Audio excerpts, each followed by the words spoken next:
Hello, Nepal के प्रधानमंत्री पुष्प कमल बोलत हवा।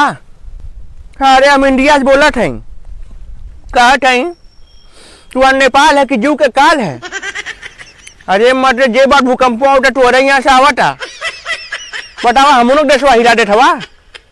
ये सरवा रतिया छूटल नहीं लगल पंखवा हिले हम कली बसोरिया वाली चुरलिया ना गई।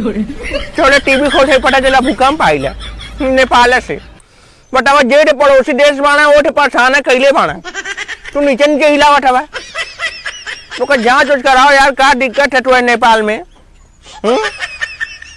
जब मड़ाई रहा खपड़ैला घर रहा मन के तब सरवाई कुल ना आवत रहे। फिर धीरे धीरे टूटलिया बनल तो यानी सुकून का नहीं छूटता। अब सरवा कर गिल्ले खतरा हो गई बा। एक 4 एक के मसाला घर बनल बा यार। चिड़िया घर बा जगह जगह कहीं और का कहानी खत्म हो जाए।